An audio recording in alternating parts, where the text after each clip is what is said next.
Bismillahirrahmanirrahim. Assalamualaikum warahmatullahi wabarakatuh. Selamat pagi dan salam sejahtera untuk kita semua.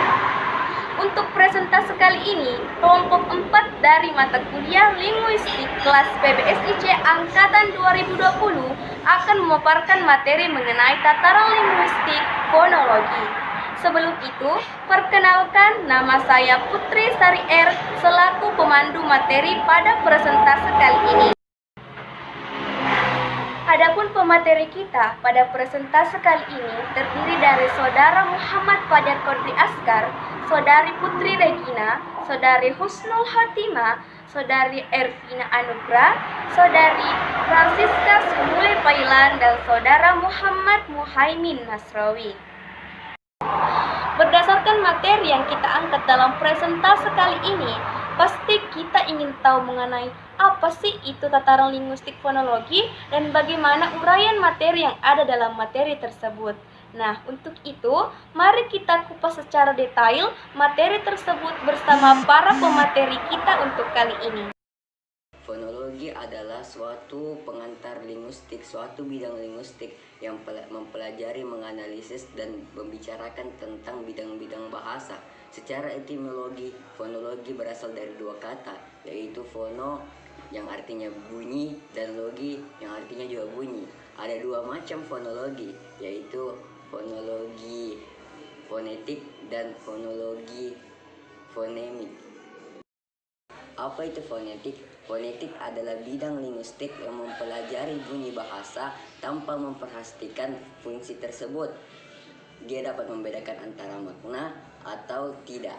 Bagaimana urutan-urutan fonetik bunyi bahasa? Yang pertama yang akan kita bahas itu ialah fonetik artikulatoris. Fonetik artikulatoris ini bisa disebut juga dengan fonetik organis atau fonetik fisiologis. Yang kedua yaitu yang kali ini kita bahas, yaitu fonetik akustik. Fonetik akustik ini mempelajari bunyi-bunyi bahasa sebagai melihat tentang peristiwa fisis dan fenomena alam. Bunyi ini dapat melihat frekuensi, amplitudolis, intensitas, dan timbrenya. Yang ketiga dari jenis-jenis fonetik ini adalah fonetik yang terakhir, yaitu fonetik auditoris. Fonetik ini mempelajari tentang bagaimana mekanisme bunyi-bunyi bahasa itu dapat diterima oleh telinga kita. Pada bagian ini yaitu macam-macam posisi pita suara. Berkenaan dengan hambatan pada pita suara, ada 4 macam posisi pada pita suara. Yang pertama yaitu pita suara terbuka lebar. Kalau pita suara terbuka lebar, maka tidak akan terjadi bunyi bahasa. Posisi ini adalah posisi untuk bernafas secara normal. Yang kedua, yaitu pita suara terbuka agak lebar. Kalau pita suara terbuka agak lebar, maka akan terjadilah bunyi bahasa yang disebut bunyi tak bersuara atau voiceless. Yang ketiga adalah pita suara terbuka sedikit. Kalau pita suara terbuka sedikit, maka terjadilah bunyi bahasa yang disebut bunyi bersuara atau voice. Yang keempat, yaitu pita suara tertutup rapat-rapat. Kalau pita suara tertutup rapat, maka akan terjadilah bunyi hamzah. Selanjutnya adalah alat ucap. Dalam fonetik artikulatoris, hal yang pertama yang dibicarakan adalah alat ucap manusia untuk menghasilkan bunyi bahasa. Bunyi bahasa yang terjadi pada alat-alat ucap itu biasanya diberi nama sesuai dengan nama alat ucap itu, seperti bunyi dental dan bunyi labial, yaitu bunyi yang dihasilkan dari gigi dan bibir. Adapun nama-nama alat ucap yang terlibat dalam produksi bunyi bahasa yaitu seperti paru-paru, batang tenggorok, pangkal tenggorok, pita suara, krikoid, tiroid, aritenoid, dinding rongga kerongkongan, epiglotis, akar lidah, pangkal lidah, tengah lidah, daun lidah, ujung lidah, anak tekak, langit-langit lunak, langit-langit keras, gusi lengkung kaki gigi, gigi atas, gigi bawah, bibir atas, bibir bawah, mulut, dan rongga hidung. Proses fonasi. Terjadinya bunyi bahasa dimulai dengan proses pengumpahan udara keluar dari paru-paru melalui pangkal tenggorok ke pangkal tenggorok yang di dalamnya terdapat pita suara yang harus berada dalam posisi terbuka. Melalui rongga mulut atau rongga hidung, udara diteruskan ke udara bebas. Selanjutnya nomor 3, proses fonetik. Tulisan fonetik yang dibuat untuk keperluan studi fonetik sesungguhnya dibuat berdasarkan huruf-huruf dari aksara Latin yang ditambah sejumlah tanda diakritik dan sejumlah modifikasi terhadap huruf Latin itu. Atau dibalik setiap bunyi bahasa, sekecil apapun bedanya dengan bunyi yang lain, akan juga dilambangkan hanya dengan satu huruf atau lambang. Selain tulisan fonetik, ada tulisan lain yaitu tulisan ortografi. Nomor 4, bunyi bahasa. Bunyi bahasa dibedakan atas vokal dalam konsonan. Beda terjadinya bunyi vokal dan konsonan adalah arus udara dalam pembentukan bunyi vokal. Setelah melewati pita suara, tidak mendapat hambatan apa-apa, sedangkan pembentukan bunyi konsonan arus udara itu masih mendapat hambatan atau gangguan. Klasifikasi bunyi. Berdasarkan posisi lidah dan bentuk mulut vokal itu diberi nama. I adalah vokal depan tinggi tak bundar, E adalah vokal depan tengah tak bundar, E adalah vokal pusat tengah tak bundar, O adalah vokal belakang tengah tak bundar, A adalah vokal pusat rendah tak bundar. Diftong atau rangkap. Karena posisi lidah ketika memproduksi bunyi ini pada bagian awalnya dengan bagian akhirnya tidak sama. Berdasarkan letak posisi atau posisi unsur-unsurnya, diftong dibedakan menjadi: yang pertama, diftong niak karena bunyi pertama posisinya lebih rendah dari posisi bunyi yang kedua. Yang kedua, diftong turun karena posisi bunyi pertama lebih tinggi dari posisi bunyi.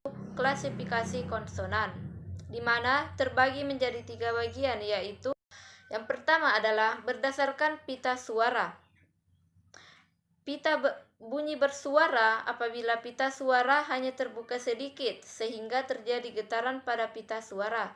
Sedangkan bunyi tak bersuara apabila pita suara terbuka agak lebar sehingga tidak ada getaran pada pita suara. Yang kedua adalah berdasarkan tempat artikulasinya. Ada bilabial, labiodental, laminoalveolar, dan dorsovelar. Di mana bilabial adalah konsonan yang terjadi pada kedua belah bibir dan contoh bunyinya adalah B, P, dan M. Sedangkan labiodental adalah konsonan yang terjadi pada gigi bawah dan bibir atas. Contohnya bunyi F dan P. Dan yang ketiga adalah laminoalveolar. Contoh yaitu konsonan yang terjadi pada daun lidah dan gusi. Daun lidah menempel pada gusi. Contoh bunyinya yaitu T dan D. Dan yang terakhir adalah dorsovelar. Dorsovelar yaitu konsonan yang terjadi pada pangkal lidah dan plum langit-langit lunak. Contohnya bunyi K dan G. Ketiga adalah berdasarkan cara artikulasinya. Ada hambat, di mana ada hambat ini merupakan letupan, plosif dan stop bunyi P, B, T, dan G.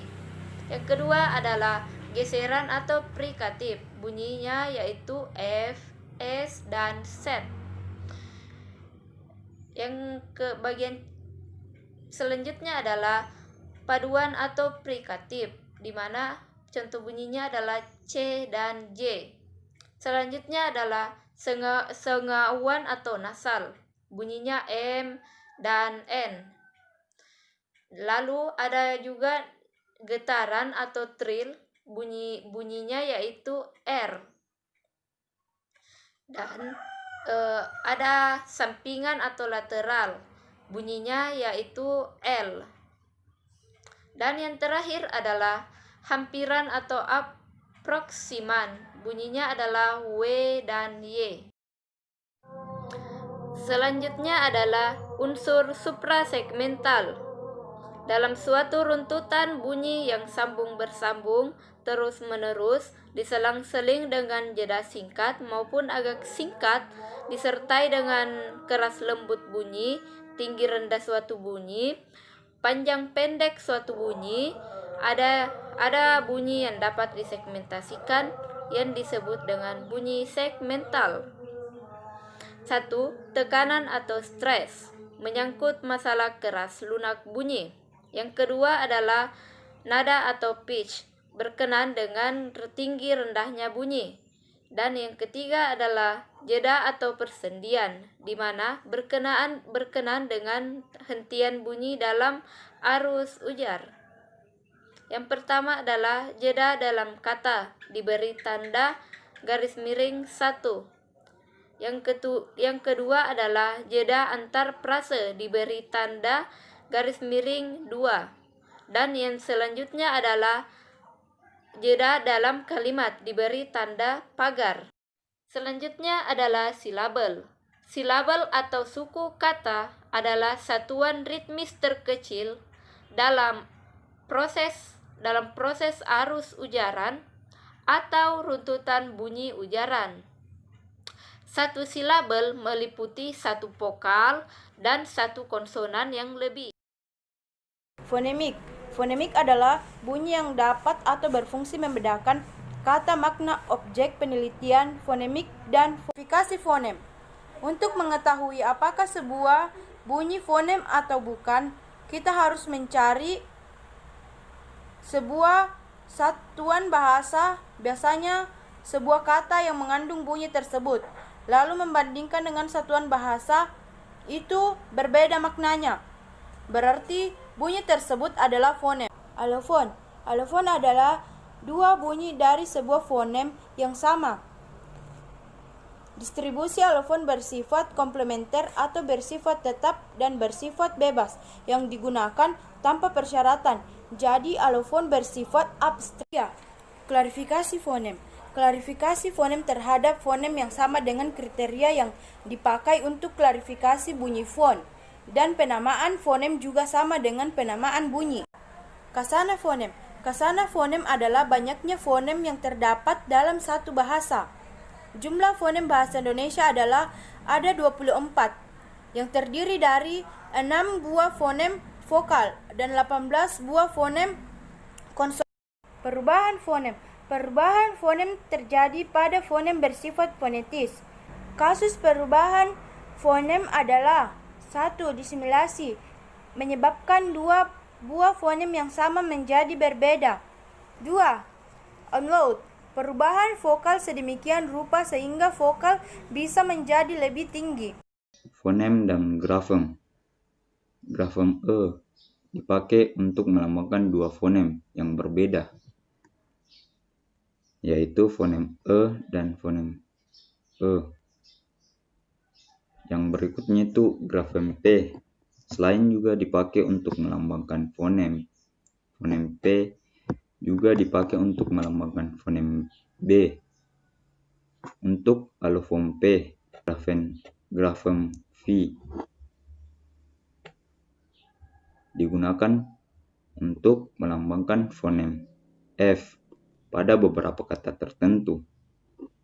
Yang berikutnya itu grafem T juga digunakan untuk melambangkan fonem T. Grafem K selain digunakan untuk melambangkan fonem K, juga digunakan untuk melambangkan fonem G.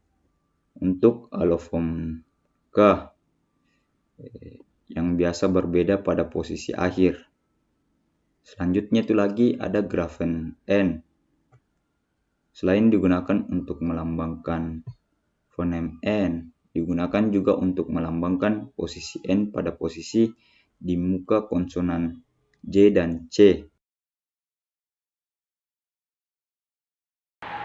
Itulah tadi pemaparan materi dari kelompok 4 mengenai tataran linguistik fonologi. Wah, ternyata fonologi sangatlah berperan penting dalam tataran linguistik karena sangat berpengaruh pada kehidupan setiap orang. baik itu dalam sistem pembelajaran maupun dalam kehidupan sehari-hari pada biasanya.